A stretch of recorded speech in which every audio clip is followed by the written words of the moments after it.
CIG has a pretty open development model where they keep the community updated not only about changes to the game, but internal changes about how they are approaching development.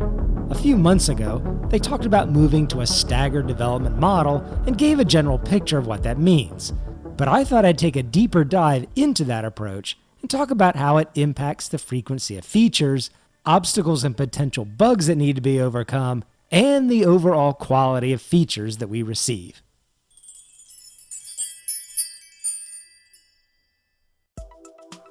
I want to get right into it and talk about what staggered development is. But first, I want to make it clear that I don't work for CIG, so there's some precision of what I'm describing that may not be exactly how they're doing it. But I am going to be describing staggered development as I've come to understand it in the IT industry. And studying development approaches and coaching organizations in this area is what I've done for over a couple decades, so I'm kind of into it. Keep in mind, there are several variations of what I'm going to show, and CIG might be doing something a little different, but the challenges and desired results they're after are roughly the same across all the various models. In this diagram, we have a starting point, which was probably somewhere around last fall. To achieve the staggered development, they needed to split the game development into two branches. They actually could have split it into more than two branches, and some companies I've read about have been known to have three. But from the way they described it, I believe it to be two for the most part. We're trying to get a cadence where half the teams are basically getting more time. So, at the beginning, both branches are working on the exact same set of software. The difference is that Branch 1 is working on a different set of features than Branch 2. And Branch 1 is going to be released in 3 months. We'll call that first 3-month release version 1, just for discussion purposes. Now, let's focus on the point of release of Branch 1. They put their features into production, and that's the version of the game we play.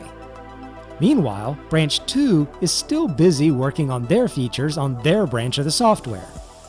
At this point, things get a little more complicated for the development teams because they need to take the features from the first release and integrate those back into the branch that Branch 2 is working on. If they didn't, then the next release that's being planned, we'll call that Release 2, won't have the features that we've already played in Release 1. The same thing will happen eventually when Branch 2 has to integrate back into Branch 1, and so on.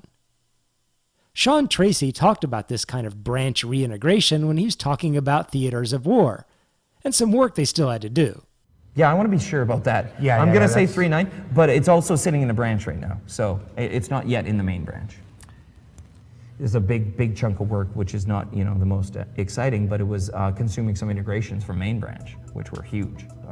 So we actually locked ourselves off in a branch for about 2 months, so that we weren't taking the main branch updates. But what happened during that time were 3 major systems that went in, and we had to consume those into the branch. This is Proxy Refactor, which was fantastic, but it was we got to consume that too. So we consumed that, and on top of it, we also took server OCS. Which, not directly, I think it's a question later on. It doesn't directly affect us in theaters, but we had to consume that code base anyway, so. His reintegration sounded like it had more to do with the V4 Planet tech and server-side OCS, but the idea is the same. This reintegration of game features is where problems can arise. You can imagine what might happen if Branch 1 started introducing all this new code that was done and finished into the code that Branch 2 was still in the process of working on. There's a chance they could mess up some of the things that Branch 2 is working on, or in the process of integration, break some of the Branch 1's features that were working when they released it. Hopefully you get the picture. It could get very messy. It can be rather difficult to insert code into existing code in streams of development. It is possible.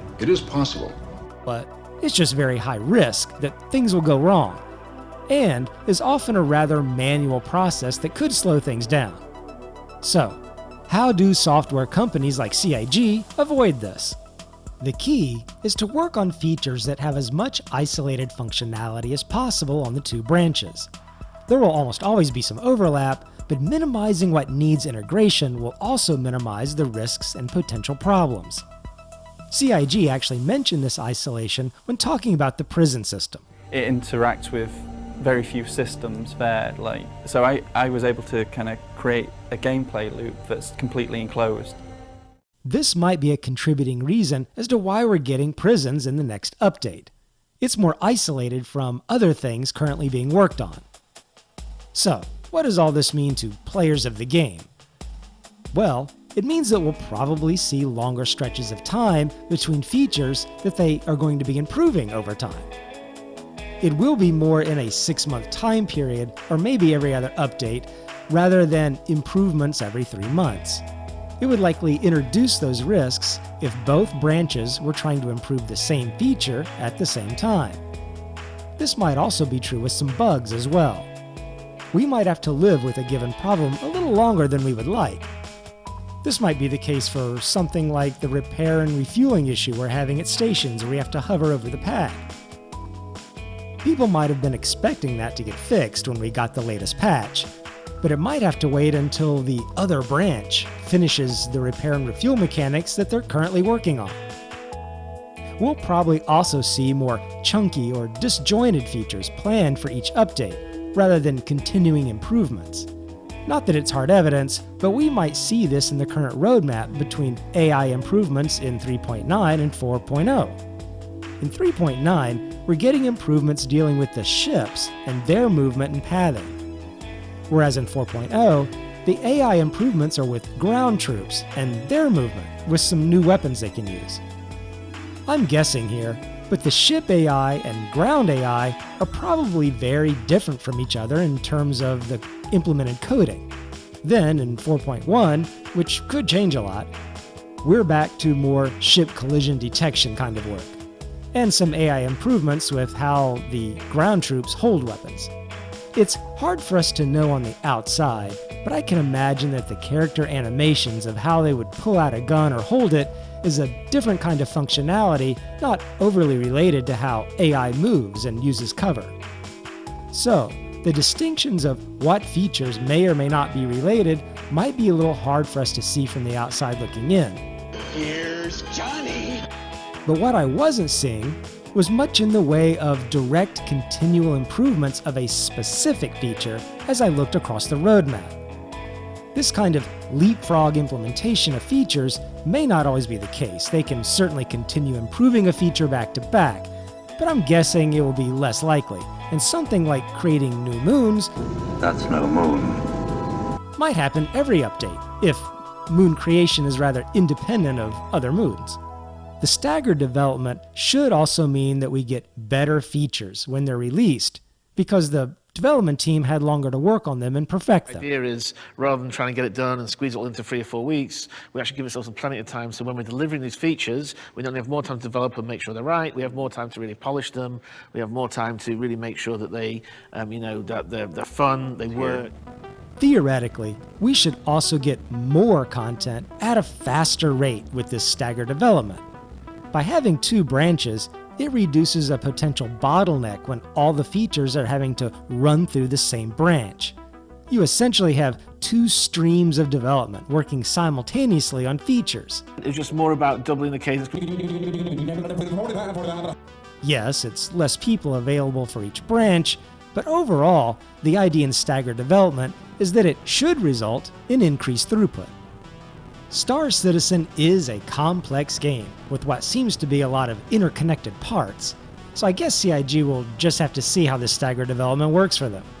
But I always applaud a company for trying new things and new approaches.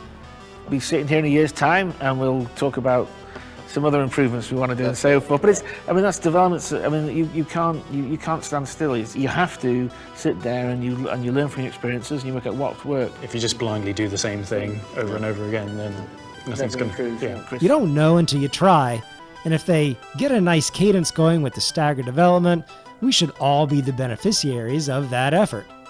Just to keep the video length manageable, I didn't go into every nuance because there is a lot we could talk about.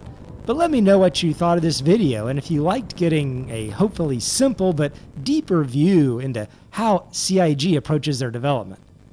I personally like knowing these things, and it's one of the reasons I got involved with Star Citizen. I became very interested in their development approach. This month, I'm giving away an Aurora MR with game package, courtesy of the Reed organization.